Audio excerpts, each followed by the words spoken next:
nation will endure as it has endured. Our long national nightmare is over. Give me a break. That's a bunch of malarkey.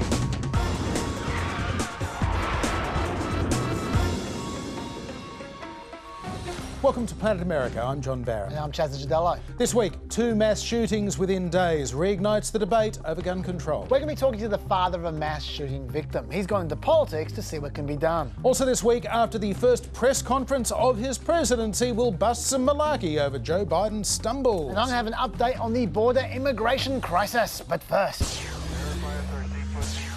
We've seen an all too familiar script playing out again this week. Multiple acts of public gun violence, calls for stricter gun safety laws from Democrats, and resistance from Republicans and the gun lobby. Last week, a gunman shot and killed 8 people at 3 massage parlours in Atlanta, Georgia. This week, 10 people died after a shooter opened fire at a grocery store in Boulder, Colorado. Boulder Police Chief Maris Herold announced that among the dead was the first police officer to arrive at the scene, Eric Talley. My heart goes out to the victims of this incident, and I'm grateful for the police officers that responded, and I am so sorry about the loss of Officer Talley. President Biden, who passed a handgun law and an assault weapons ban as a senator in the 1990s, has called on Congress again to act. I don't need to wait another minute, let alone an hour, to take common sense steps that will save the lives in the future and to urge my colleagues in the House and Senate to act. We can ban assault weapons and high-capacity magazines in this country once again. I got that done when I was a senator. It passed. It was law for the longest time. Well, not the longest time. That 1994 assault weapons ban was allowed to lapse in 2004. More recent attempts at restricting access to certain categories of weapons have failed, as have bills to expand background checks, close loopholes for gun sales over the internet or at gun shows, and red flag laws aimed at identifying individuals who may be planning a mass shooting. 2 gun safety bills have passed the Democrat-majority House of Representatives this year. The Bipartisan Background Check Act, which got a grand total of 8 Republican votes, and a second Enhanced Background Checks Act, which got 2 Republican votes. The Senate Judiciary Committee held hearings on gun violence this week. Republican Senator John Kennedy of Louisiana described recent events as tragic and then added, "We have a lot of drunk drivers in America that kill a lot of people. We ought to try to combat that too. But I think what many folks on my side of the aisle are saying is that the answer is not to get rid of all sober drivers. The answer is to concentrate on the problem." Poor analogies aside, what is the problem? Advocates of a ban on assault rifles say weapons of war like the AR-15, developed for use in the Vietnam conflict, should not be in civilian hands. An AR-15 style firearm was reportedly used in Boulder this week, and it was purchased just 6 days before the shooting. The city of Boulder banned military-style semi-automatic assault weapons 3 years ago, but 10 days before this shooting, a judge ruled cities and counties cannot restrict guns that are otherwise legal under federal and state law. AR-15s were used also in the Parkland School massacre in Florida that killed 17 people in 2018, the Texas church shooting in 2017 that claimed 26 lives, the 2015 San Bernardino shooting which killed 15 people, the Aurora Cinema shooting in 2012 that killed 12 people, and the massacre at the Sandy Hook Elementary School in 2012 that claimed 27 lives, including 20 children. And Sandy Hook was the last time Joe Biden was involved in trying to pass comprehensive gun control legislation, and President Obama was brought to tears. The majority of those who died today were children. Beautiful little kids between the ages of 5 and 10 years old. It was then that Obama charged Joe Biden with trying to get legislation through the Senate. He said, "Joe, look," he said, "you don't have to do this if you don't want, but I'd like you to lead this effort." And the way he said it was a reflection of what sort of the standing assumption is in American politics today. that this is kind of a third rail of politics. It proved to be a third rail yet again. They came close with a background check bill supported by Democrat Joe Manchin and Republican Pat Toomey. I appreciate very much the handful of Republicans who crossed the aisle to stand with us on this common sense issue, to keep felons and people with severe emotional problems from having guns. Ultimately, the numbers just weren't there in 2013 to overcome a filibuster, and Joe Manchin already says the two new House bills go too far. So the chances of there being 60 votes to pass universal background checks seem about zero right now. Even if Democrats went nuclear and blew up the filibuster, they still couldn't get to 50 without Joe Manchin chairs. Yeah, I think seeing the chances at zero is actually generous, to be honest, because the background check bill that Manchin tried to pass back in 2013, it directly contradicted the current background check bills. Firstly, Manchin's position is that all commercial firearm transactions should be background checked, but if you're selling non-commercially to a person who you know personally, then that should not be background checked. But of course, the current House bill would background check everything. Then there's the other gun control bill that was just passed in the House. That would extend the amount of time the gun buyer could be delayed from buying a gun if their background check doesn't process in time. It delays it from 3 days to 10 days. But Manchin's 2013 bill actually reduced that amount of time from 3 days to 2 days. And Manchin's bill also removed the ban on the interstate purchase of handguns. Let's face it, the guy who won his Senate seat off the back of this ad. I'm Joe Manchin. I approve this ad because I'll always defend West Virginia. As your senator, I'll protect our Second Amendment rights. That's why the NRA endorsed me. And I'll take dead aim at the cap and trade bill. Because it's bad for West Virginia. That person is not likely to be a rabid gun controller. And that's ignoring the fact that in 2013, right after all those kids had been shot and the Democrats couldn't gather 60 votes for that weaker background check bill you talked about, there were 55 Democrats in the Senate then. Now there's 50. So that ain't happening. As for a potential assault weapons ban, leaving aside that it's actually handguns that do all the damage in America, more people are murdered by clubs and hammers than by assault rifles. Let's leave that aside. The Supreme Court would absolutely not allow AR-15s to be banned. The so-called Heller test from the Supreme Court asks, is the firearm hardware commonly owned? And is it commonly owned by those citizens for lawful purposes? If the answers are yes, the test is over. The hardware is protected. The AR-15 has been the most popular gun in America for over a decade. It is very, very commonly owned these days. A conservative Supreme Court is not going to let that ban survive. Yeah, and the problem, of course, is even if you were to be able to ban the AR-15, you can do as the alleged shooter in Boulder, Colorado did, and basically turn a pistol into an AR-15 by extending it both ends and putting a big bump stock on it, and you're off to the races again. Absolutely. Can I just make a tiny suggestion about this? Because this happens over and over again. We never get anywhere. There is something they never do, which is, why don't you fund alcohol, tobacco, firearms department properly? They are way underfunded. They don't have resources to investigate anyone. When they do investigate, they prosecute 0.1% of the people they investigate for trying to buy a gun illegally. Give them proper resources so they can investigate properly and arrest people properly, and that's not going to solve the problem, but it will at least do something. And they also fund proper research. There's still not a proper database for gun deaths in America. Because the Centers for Disease Control has been banned from conducting research into gun violence for the last 30 years. Well, you don't need Congress to fix that. Joe Biden can fix all of that I just said by himself. Yep. So maybe at least that's something. Yeah, and he can do something about ghost guns, basically 3D printed, made at home serial number free guns. He can do something about that.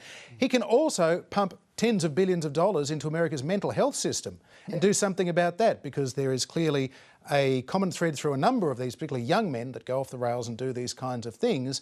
A lot of people saying that we shouldn't just be looking at red flag laws, we should be looking at stopping people ever getting to a point where they would raise a red flag, much less perform one of these heinous acts. But this week's mass shooting in Boulder, Colorado is certainly not the first time that that particular state has seen this kind of public violence. In fact, 7 times in 30 years, including the 1999 Columbine High School massacre, which claimed 13 lives, as well as the 2012 Aurora movie theatre shooting that ended 12 lives. Tom Sullivan is a former US postal worker. His son Alex was among those killed at the Aurora Theatre. He's since become a gun safety advocate and Democratic member of the Colorado House of Representatives. Tom Sullivan, welcome to Planet America. Thank you for having me. I wonder, Tom, given what you and your family have experienced over the last few years, how did you feel this week when you heard about yet another mass shooting in Boulder? Well, I mean, it got close to home. It's kind of different than some of the others. I mean, we had one last week in Atlanta. I mean, you're shocked by it. You kind of process it through, but you kind of have the ability to kind of get back to life rather quickly. This one, it's a little bit tougher for me because you can look up the highway and that there it is, and it's like I feel there's a guilt in me of doing anything because I know what those 10 families are going through right now. I know the preparations that they're making, and I just want to kind of wait until they tell me, it's okay to get back to life. What are they going through, Tom, given that this is something that is obviously so personal, but it is also so public and so political? It must be incredibly difficult.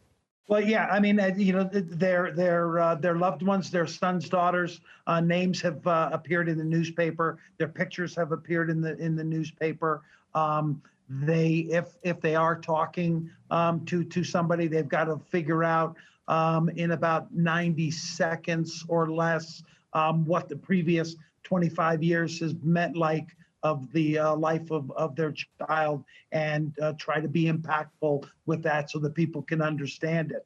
And in the meantime, they're trying to put together, a funeral arrangements. They have, family coming in from out of town, making accommodations for somebody, and, people have to get off of work and that kind of thing. So there's a lot of things to jumble around. Setting aside what may or may not be politically possible right now, what are the things that you would say should be the top priority? Because some people want to focus on the guns, others want to focus on the mental state or the health of the potential perpetrators. Where do you think we should be looking? Well, it's the easy access. It's very easy. Here in the state of Colorado, we've done things, like past background checks. We've limited high-capacity magazines. We've done things with domestic violence. Those are things we've done here in the state. We will continue to work. We're working on people making them report lost or stolen firearms. We are right now passing legislation to make sure that we have the safe storage of firearms. Those are things we do here within the state. But as I said, the number one thing we do is we need help from Washington, D.C., because if you can't buy a high-capacity magazine here in Colorado, you only have to drive, 60 minutes and get it into Wyoming, and you can get whatever you want. So it's help from the federal government to help us enforce the things we're trying to do here statewide. Tom, that polling can fluctuate quite a lot in the area of gun safety and gun control. Often that dial is moved by mass shooting events, such as we've seen in the last week.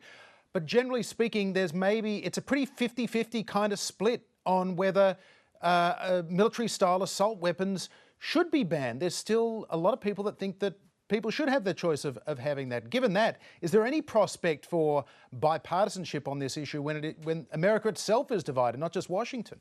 Well, yeah, I mean, it's going to be difficult on something like that because there are so many of them out there. And we're not even sure, what the definition of an assault style rifle is. That's what we need to, really work on so we can figure out, what it is. Because the assault style weapons, that's what puts the mass into the mass shootings. I mean, they're made to kill people in a very quick fashion. And they're doing that job very well. So what we need to do is, in that case, find out exactly what you're trying to figure out. But we're working on other things, and other things are effective. We have these, mass shootings that happen, but the other things we're doing, we're saving lives there by, limiting capacity magazines, doing the background checks. Those kinds of things are working. Tom, you know, of course, that these mass shooting events claim dozens, if not hundreds of lives every year in the United States, but it's the tip of the iceberg. Tens of thousands of lives are being lost in gun homicides, suicides, domestic violence, and those numbers have been going up during the pandemic, even at a time when these public mass shootings have been going down. Is there any movement on that front in terms of overall gun violence in America?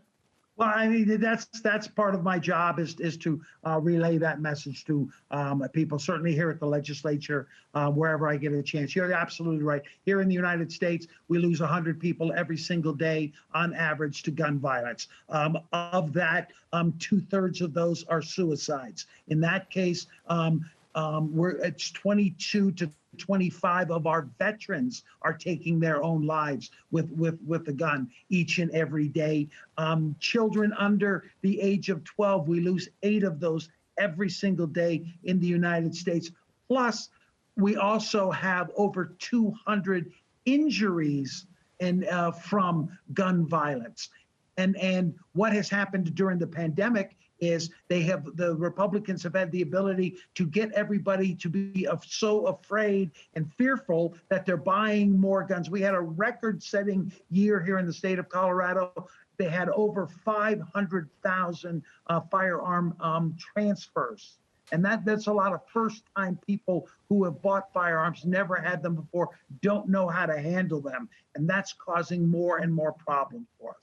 Tom Sullivan, clearly this has become a major cause in your life since you lost your son, Alex. I'm wondering, given how intractable the problem can seem, how do you measure success? What would you like to achieve in this? Well, the awareness for everybody, and to get somebody else, to see that this is what needs to be done.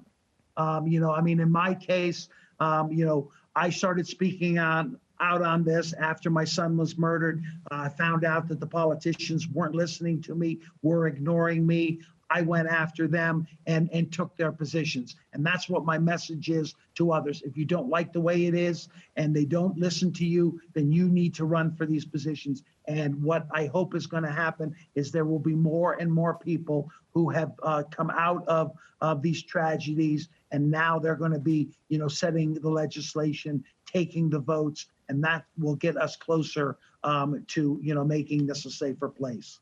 Many thanks indeed for taking the time today, Tom Sullivan. All right, thank you so much. During the Trump administration, it became kind of a running joke how many times they tried to talk about infrastructure only to be blindsided by a major news story and thrown off their agenda. There was May 2017. Infrastructure Week with an event with the U.S. Chamber of Commerce this morning. And later that day... Breaking news, stunning reports that President Trump shared highly classified information with the Russian foreign minister. So they tried again that June. Infrastructure Week continues. We're actually calling it Infrastructure Week in this administration, and today I have the honor to kick off our very first summit focused on infrastructure. And later that day... Breaking news tonight, James Comey's gripping and incriminating testimony under oath portraying President Trump as a liar. They tried again in February 2018.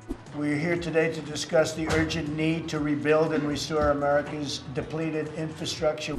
1 hour later... Michael Cohen personally paid the porn star $130,000. And so it went. Chaz, was like the word infrastructure had some magic power to conjure up controversy at the utterance of it. To be fair, there was controversy at all times. Yeah, that's true. I remember that. President Obama as well, he tried to sell Congress on a $50 billion infrastructure plan in 2009, rebuilding roads, railways and runways, but he could not get it done, particularly after spending pretty big on stimulus. This week, there were reports that President Biden's next big legislative goal would be a massive $3 trillion spending bill to, quote, boost the economy, reduce carbon emissions and narrow economic inequality. Not short on ambition then, and there's more. President Biden is beginning the push for his next multi-trillion-dollar spending bill. This one is centered on infrastructure. He's betting it will do more than just boost the economy. The president told members of Congress it could ensure U.S. competitiveness against China for decades. The combination of economic, social and environmental goals sounds like something the Conservatives are going to just love to hate.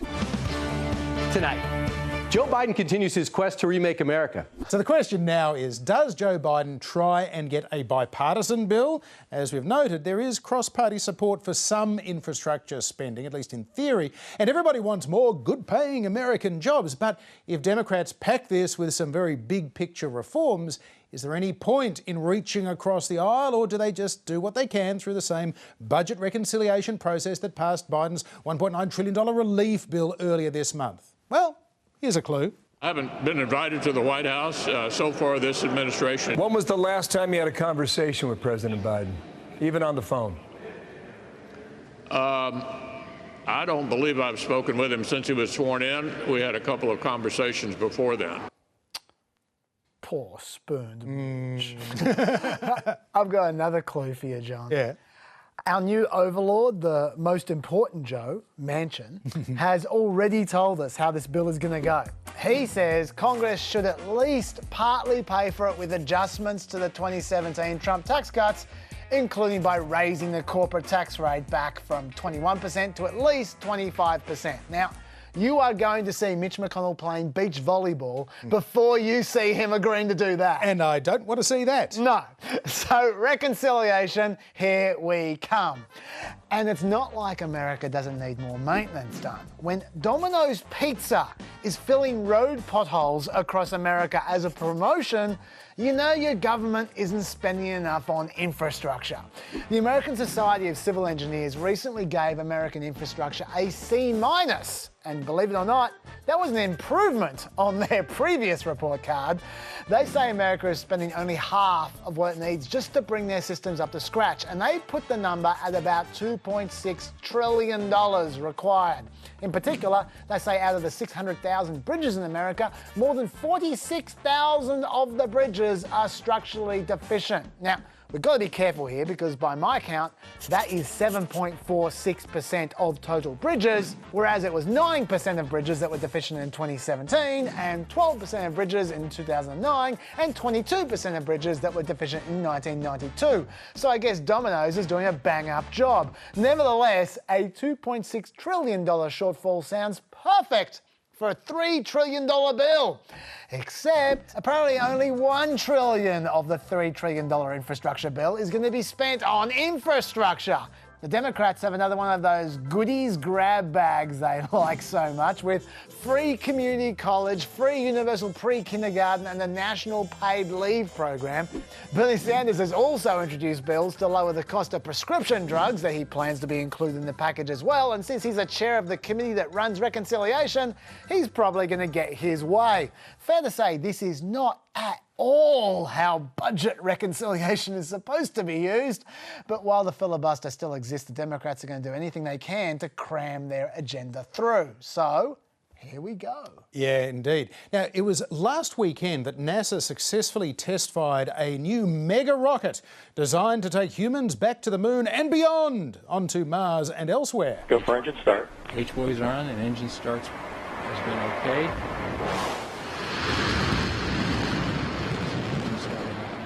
And all personnel, we've got engine start and we're for the plus count. All personnel, please continue to monitor your systems and grass is in control. So cool. The test of the Space Launch System, or SLS, seemed to go off without a hitch, unlike a test back in January, which ended in early shutdown. The SLS is crucial to the success of the Artemis lunar project, which aims to send the first woman to the moon by the middle of the decade. This week, we were due to speak to one of NASA's pioneering female astronauts, Dr. Tracy Caldwell-Dyson. She is in training now to potentially be the first woman on the moon. In fact, she's training so hard, she had to cancel the interview this week, but she has promised to talk to us again very soon, so that is exciting indeed. Now, we're going to be talking about Biden's press conference soon, where he spoke a lot about the border. Kind of had to, though, because the messaging about the administration's asylum policies have been a mess. We've seen tough cop Homeland Security Secretary Alejandro Mayorkas. The message is quite clear. Do not come. The border is closed. The border is secure. We are encouraging children not to come. Now is not the time to come. Do not come. The journey is dangerous. Seems like a pretty clear message, but then there's bleeding heart Homeland Security Secretary Alejandro Mayorkas. I hope they don't undertake that perilous journey, but if they do, we will not expel that young child. We will care for that young child and unite that child with a responsible parent. That is who we are as a nation, and we can do it. And then there was this weird spokesperson who I think might have been drunk saying, were we prepared? Yes, everyone wants to be like crisis, crisis, crisis, but it's like, you know what? Actually, things are going really well. Well, I guess they are if you're a Republican. But the message everyone was on the same page about was this. The prior administration dismantled our nation's immigration system in its entirety. The last administration left us a dismantled and unworkable system. He dismantled all the elements that exist to deal with what had been a problem and has been continued to be a problem for a long time. I'm not sure that's exactly true though. The Trump administration not only increased the beds that are available in the shelters, but they basically doubled the number of immigration judges that process asylum claims. And the Trump administration actually granted asylum to more people in every single year than the Obama administration did in any year of its 2 terms. That's a little fact that neither party wants you to know.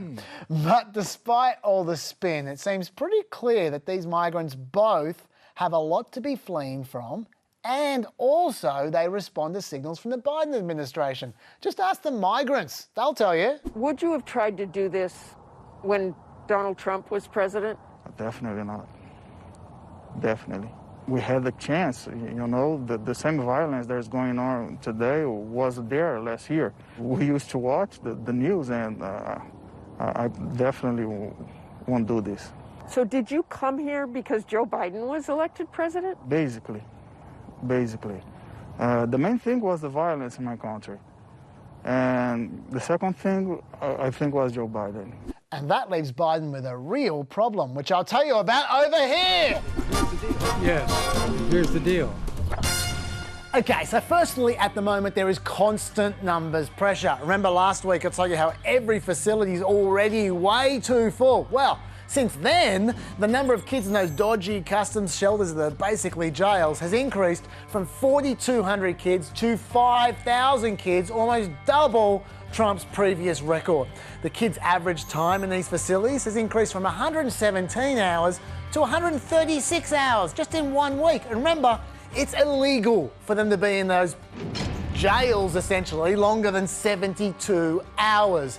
3,300 of those 5,000 kids have now been in those facilities longer than they are legally allowed to be. And 823 of those have been in these facilities for more than 10 days. That's 7 days longer than they're meant to be there. And that is up from 100 last week. Also, those nice, more permanent HHS shelters, they're now squeezing in 10,500 kids instead of 9,000. Next, do you remember the customs facility in Donna that was designed to hold 250 kids during the pandemic? And last week, I told you 1,800 kids were squeezed in there like anchovies. Well, now it's 3,800 kids. You might be wondering what those kinds of facilities would look like. Well, we've got some idea now, because despite the administration completely banning the media, people are starting to leak photos out, and here is some of them here. Of course, the kids aren't done coming yet either. More than 500 teenagers and children are arriving every day, at nearly 3 times the rate they are being processed, which of course leads to screw-ups. Like in the new facility they just opened in Midland, Texas, they pushed things a little bit too far, and now more than 10% of the kids there have tested positive for COVID, with at least 1 kid having to be hospitalised. You'll be glad to hear they're taking a wee little pause, adding more kids to that facility at least. But here's the real problem for Biden. All these kids are talking about, they're different kinds of people coming now than used to come. About 42% of the current migrants are Mexican, up from 13% during the last migrant surge in 2019. Whereas people from Central America are only 46% of the current migrants, down from 78% during the last spike. You might say, who cares? Why does that matter? Well, Mexico can't stop Mexicans coming by simply closing its southern border like they can Central Americans. So when there's more Mexicans, you've got a problem. Also, if we look at total border apprehensions over the last decade, that's the current spike, that was the spike under Trump in 2019, compare what kind of people these spikes are made of. The current spike is mostly single adults, 70% of them. No, pretty much all of these guys here are being rejected. There is no open border for them, but they keep on trying anyway. So what that means is there's a lot of room for growth in the numbers of minors and families in particular. Look how many families migrated during the last spike. It was 64% of them all, right? And indeed, from January to February, family units already increased by 7,000 to 19,000, or a 168% increase. So those numbers in family units are set to explode. In particular, because if you recall from last week, most families are getting rejected except those with kids under 7 years old. Those are all being accepted. Word gets out about that. And so all of a sudden we see more young families, and the rejected families go from 91% to 64% to 42%, and last week to 13%. The people smugglers are learning. If you don't believe me, just ask the migrants who say they travelled with their kids because smugglers offered them a discount to do so. The smugglers told them it would help their chances of being allowed to stay. The smugglers said, with children, you could pass freely. And that is true. So you can expect those family unit numbers there to go through the roof in the next few months, especially Mexican families. And under Biden's current policies, he can't really do anything to stop it. And that is his problem. Yes, here's the deal. Okay, so what's Biden going to do about it? Well, it just so happened this week that America decided to loan out 4 million doses of AstraZeneca's COVID-19 vaccine, 2.5 million doses of which went straight to Mexico. And on the very same day, Mexico decided out of the goodness of its heart to close its southern border to non-essential travel and to increase the deployment of the National Guard to that same border, where they will closely target people smuggling from Central America. What an incredible coincidence! Now, we should say that's only expected to reduce the volume of Central American migrants by a third. But a much bigger deal is that Mexico's making noises. They might alter or delay the implementation of that law we've been talking about that limits their ability to detain minors. If Biden can convince Mexico to take all those family units with young kids before their numbers get out of hand, that could take a huge amount of pressure off America's processing infrastructure. What also would help is if the whole process took less time. So they're working on regulations to speed up asylum adjudications, so that way they can take months rather than years. They're also trying to take some of the heat out of the border by spreading these asylum seekers around a bit. They're flying some of them off to other parts of America. They're also spending $86 million for hotel rooms to hold around 12,000 migrant family members for up to 6 months. Anything to get them out of the overcrowded shelters. So far, that all makes sense. But here's where things fall apart a bit. The administration is so desperate to get migrants out of those customs facilities, they've released at least 150 migrants without even giving them a court date. That's right, they just collect their biometric information, run a quick criminal and national security check, and then they say, sorry guys, we simply don't have the time to spend a few hours processing the paperwork to give you a notice to appear in court, or in fact the space to keep you here while we do it. So we'll let you go and we'll catch up with you some other time. That is literally catch and release, which is what Republicans accuse Democrats of doing all the time. It's also a recipe for losing control of your borders. And it's a particularly terrible sign that they're resorting to doing that in March. Because look at this. This shows you the total number of border apprehensions in each month from 2012 to 2020. We just saw February's numbers, and as you can see, the apprehension numbers tend to go up in February. But look what usually happens in March. They go up a lot, and they keep going up until May. So let's hope some of those other solutions work, John, especially Mexico coming to the party, because things could really go off the rails from here. Yes, it's time for a fireside chat, and it took more than 2 months. 65 days, 1 hour and 2 minutes, give or take. America's 46th president, Joe Biden, has finally held his first press conference since taking office. As we've previously noted, that is an historically long time for a new president to face the press, and reporters have been a-grumbling about a lack of transparency and accountability. So, lots of anticipation leading up to 1 p.m. US Eastern Time. NBC even gave it the full Lester Holt treatment. Good day, everyone. President Biden is about to hold his first formal news conference since taking office just over 2 months ago, and there's a lot to ask him about, including the immigration crisis at the border, the recent mass shootings in this country, the fight over voting rights, North Korea's missile launch, and, of course, the pandemic. And they spoke about almost none of those things. That's true. Immigration a lot. Right, but President Biden did begin with an announceable announcement. We will, by my 100th day in office, have administered 200 million shots in people's arms. 200 shots, that's pretty good. Exactly double what he initially pledged last December when it looked optimistic. And then by January, he was still pledging to do that, and it wasn't looking at all optimistic. They met that easily last week. That was news. So was Biden's announcement that he intends to run for re-election in 2024, although in reality, of course, whether he is planning to or not, there is no way he would say otherwise right now, 2 months into the job. Yeah, I think I'll pack it in. I'll be 82, for goodness sake.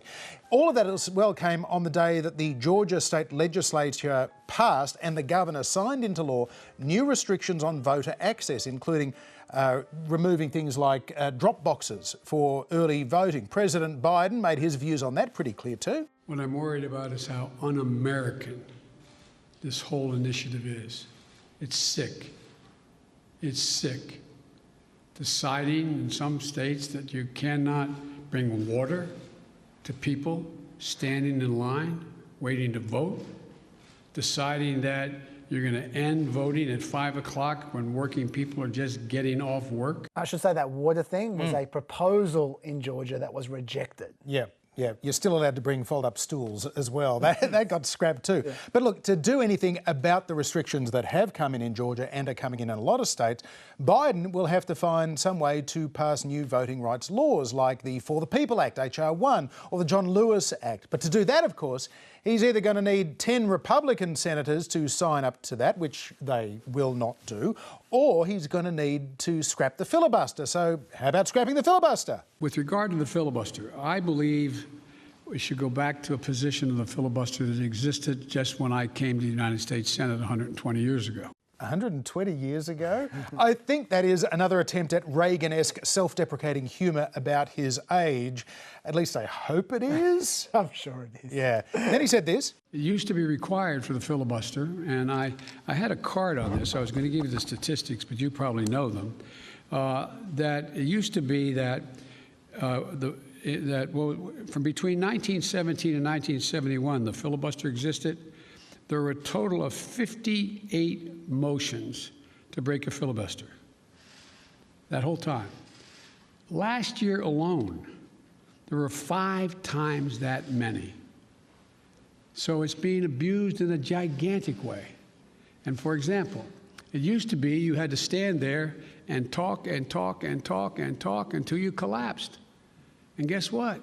People got tired of talking and tired of collapsing. And by the way, the 5 times as many filibusters last year, that was Democrats doing that. Yeah, right. Yeah. Both sides have been doing it. And even back in the good old days, before the 70s, it was Democrats mostly doing those filibusters as well. 10 times filibustering civil rights laws because, well, that's the Jim Crow legacy of the filibuster. It's minorities the minority in the Senate trying to block the voting rights of minorities in society. And even if the Democrats are being shameless, it's still a problem. Which needs to be fixed. Yeah. So Biden is essentially where we've thought he's been for a while. He's not taking the nuke the filibuster approach. He's talking about make it a talking filibuster, actually make him stand there and do it. So it's pretty certain we're not going to see major filibuster reform, at least just yet. Successful electoral politics is the art of the possible. Let's figure out how we can get this done and move in the direction of significantly changing the abuse of even the filibuster rule first. It's been abused from the time it came into being by an extreme way in the last 20 years. And the best way to stop the abuse of the filibuster is to get rid of the filibuster. Yeah. But anyway, it seems to me that Biden pretty much gave up on H.R. 1 already halfway through that press conference. He spoke very passionately about it for a moment, like you played before. But then he pulled out a card with a bunch of scripted talking points about the infrastructure bill, started reading them out, and he just went on and on about infrastructure bill and said he was going to start pushing that tomorrow. So I think it's on. 1 in 5 miles of our highways and major roads are in poor condition. That's 186,000 miles of highway. Aviation, 20% of all flights, 20% of all flights weren't on time, resulting in 1.5 million hours lost in production. 6 to 10 million homes in America still have lead pipes servicing their water lines. We have over 100,000 wellheads that are not capped, leaking methane. What are we doing? And by the way, we can put as many pipe fitters and miners on us to work capping those wells at the same price that they would charge to dig those wells. One thing he's great with is he always brings it back to the jobs. Yeah. He's very good at bringing it back. He's very, very disciplined with that particular message. And so I will hand it to him. To me, when you talk about the news that was broken, the biggest news for me personally was when they talked about Afghanistan, which I don't think anyone would have expected a question about. And he said, well, we're not going to hit the deadline of May to withdraw from Afghanistan. But then they followed up and said, can you see us being in Afghanistan next year? And he said, no, which people are going to take as a commitment. I think in 9 months' time, he might regret that he said that. Yeah. That, to me, was genuine news. Yeah, I think there's still wriggle room in there because there are so many factors, including a restarting of the peace talks with the Taliban to see what is actually going to happen. So my sense was that he was being vague enough that, okay, they're still there next year, it's because the time is not yet right. I'm not sure that it's going to come back at him. Maybe. He does have vague on his side, usually. This press conference, for me, though, really had two functions. One was to try to neutralise the immigration issue, especially the kids in detention part of the issue. And the way he tried to do that was by taking the pull factor, that is his policy of accepting unaccompanied minors, and trying to redefine the entire issue so it becomes the result of a push factor. That mother did not sit around on the kitchen table and say, you know, I got a great idea. Well, I'm going to make sure my son gets taken care of. A 9-year-old, I'm going to send him on a 1,000-mile journey across the desert and up to the United States because I know Joe Biden's a nice guy and he'll take care of him. What a desperate act to have to take. The circumstances must be horrible. So we can do something about that. I thought that was very cleverly done. And this does tie into his brick that he's given Kamala Harris to go to Central America and to try to improve the situation there so people aren't pushed to seek asylum. Yeah, which was, in a way, that was the approach that Barack Obama tried to take in office, was, okay, let's address the push factors, let's go to South and Central America, let's put money into programs there which were, well, in part, as you suggested earlier in the program, kind of a bribe to local governments to say, well, we're going to invest in your schools, or we're going to invest in policing or whatever, so that it's not such a horrible place that people have to leave. But yeah, some of it does look like a very thinly disguised payoff in order to do it. Yeah, what I didn't enjoy so much though when we were talking about immigration was Biden's reinvention of reality. He said that the vast majority of families were currently being rejected, as you saw on the deal. only 13% were rejected last week. He acted like the Trump administration had been sending kids off to starve in the desert or something. The idea that I'm going to say, which I would never do, if an unaccompanied child ends up at the border, we're just going to let them starve to death and stay on the other side. No previous administration did that either, except Trump.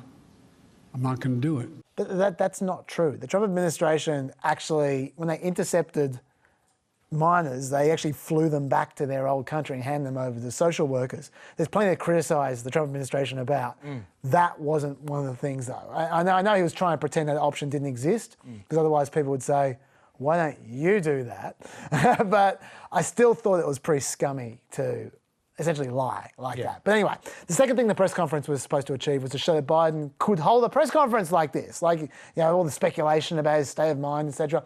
Now, he did have some help from some friendly questioners. The perception of you that got you elected as a moral, decent man is the reason why a lot of immigrants are coming to this country and entrusting you with unaccompanied minors. How do you resolve that tension? You're such a great guy, Joe. You're the best. But look, I actually think that he did a pretty good job, actually. To me, he came off as very reasonable, which he you know, he's good at that. And he seemed authentic and normal, and wasn't too much of him. You don't get sick of him. He could have called a conservative or two. Fox News' Pete Ducey's still crying in the corner.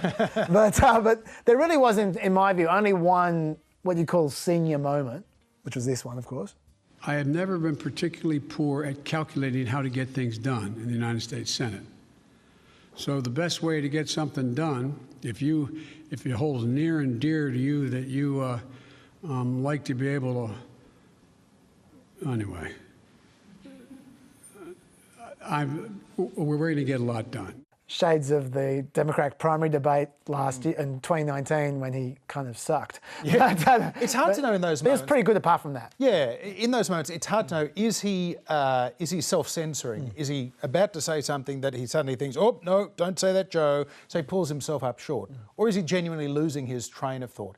He's, I think, successfully made it look as though he is being disciplined, avoiding a gaffe most of the time. That's certainly how it tended to come across in the debates, rather than, I don't know what the next word was. Yeah, absolutely. And by the way, a lot of Conservatives, I guess they were falling back since they couldn't say, oh, he's senile. They were acting like it's all scripted.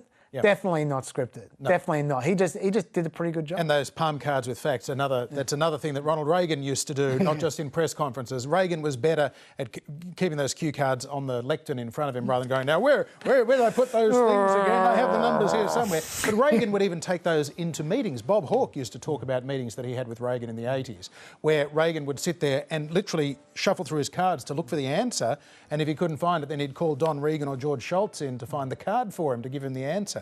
Anyway, time to bust some malarkey. That's a bunch of malarkey. And a lot was made this week about President Biden's physical stumbles up the stairs on Air Force One when he slipped once and then twice and then 3 times all the way down before bobbing up, trotting up a few more steps, turning and jauntily saluting. Over on Fox News, Sean Hannity put his usual partisanship aside to express genuine human concern. Really, genuine. Now, we do not show you this to make fun of Joe Biden or to have a good laugh at his expense. Frankly, at this point, it's getting difficult to watch. But also at this point, after months of constant, never-ending, nonstop gaffes, very weird cognitive struggles, I think it is well past time that we get a little transparency surrounding his health and his well-being. That was the most sympathetic loop I've ever seen. He was so sympathetic he didn't even put the Benny Hill music on in the background. It is tempting, though, to write off Joe Biden's trips and slips as being just what happens to somebody who lives their life in front of a lot of cameras. Barack Obama had a few trips in the day. Bill Clinton fell over so badly he tore a tendon. George W. Bush choked on a pretzel. His dad, George Sr., fainted and vomited on the Japanese Prime Minister. Gerald Ford was always falling over. He spent most of his presidency on the ground. Back during 2016, Hillary Clinton fainted after a 9/11 service. But just for once, I agree with Sean Hannity. Not that I think that he is genuinely concerned. No. He's relishing another chance to suggest that Joe Biden is losing his marbles. But he's right about the need for transparency. Yeah. It is crazy how little information that we had about the seriousness of Donald Trump's condition when he got COVID last October. We only found out after he had left office that doctors nearly put him on a ventilator. The New York Times has new reporting on Trump's COVID infection back in October. Says he was much sicker than the White House doctor originally let on. Quote, he was found to have lung infiltrates, which occur when the lungs are inflamed and contain substances such as fluid or bacteria. Their presence, especially when a patient is exhibiting other symptoms, can be a sign of an acute case of the disease. And lest we forget the late, great Dr. Harold Bornstein, personal physician to Donald Trump, who let his patient dictate his own ludicrous health letter. It talked about Trump's physical strength and stamina are extraordinary. That was just one line. Here's another one. If elected, Mr. Trump, I can state unequivocally, will be the healthiest individual ever elected to the presidency. On the subject of transparency, it was that silly letter that then invited all sorts of speculation about Donald Trump's actual state of health, like when he said this. And finally, I ask the leaders of the region, political and religious, Israeli and Palestinian, Jewish and Christian and Muslim, to join us in the noble quest for lasting peace. Thank you. God bless you. God bless Israel.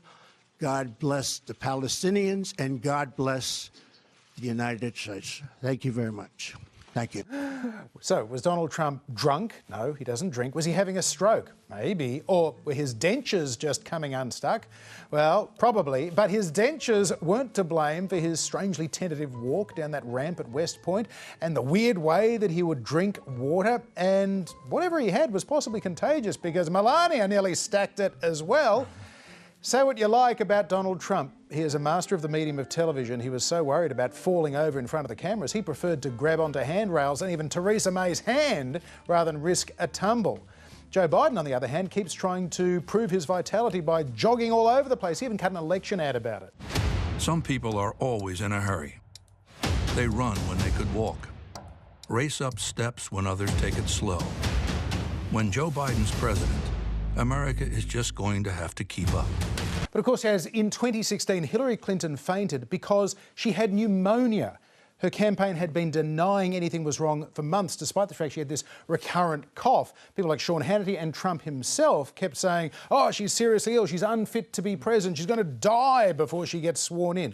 As Richard Nixon famously said, it is the cover-up that gets you. Joe Biden is a 78-year-old man. He should probably stop jogging for the cameras. He seems like a very fit guy, that's great.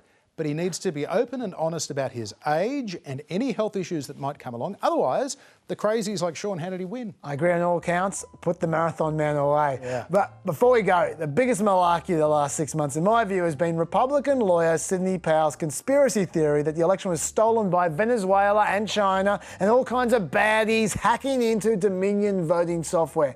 Everything about this theory is stupid and it's been thoroughly rejected by the courts. But Sidney Powell has stood by it, and so Dominion Software has sued her for $1.3 billion.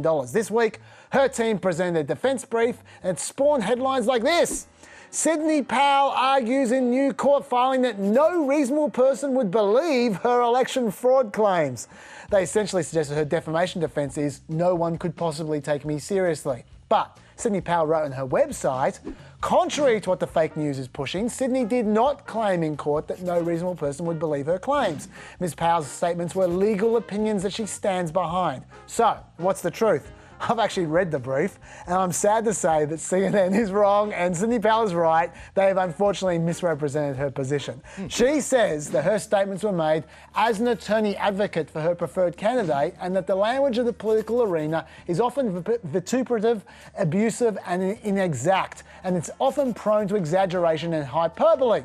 That is certainly all true. But then she says, reasonable people would not accept such statements as fact, but view them only as claims that await testing by the courts. In other words, she's saying, I was showboating a bit as a lawyer in a political environment so people would realise that I wasn't stating these as solid facts, but they're claims that I was seeking to demonstrate in court, like lawyers do all the time. I say, I'm going to prove this, I'm going to prove that.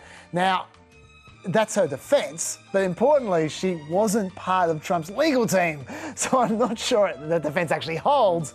I also personally find it a bit weak, but it's not nearly as laughable as the media did make it out to be. No, perhaps not, but I do think she should be charged with plagiarism because she's just stolen Trump's defence from not one but two impeachment trials. True. It was all hyperbole, not to be taken seriously. But that is it for another trip to Planet America. No show next week as we take an Easter break. We'll see you back on the Friday after Good Friday, April the 9th. And we have a pet podcast here as well, and you can find more on our Facebook page, YouTube, ABC, iView, etc. Happy Passover. Happy Easter. Bye.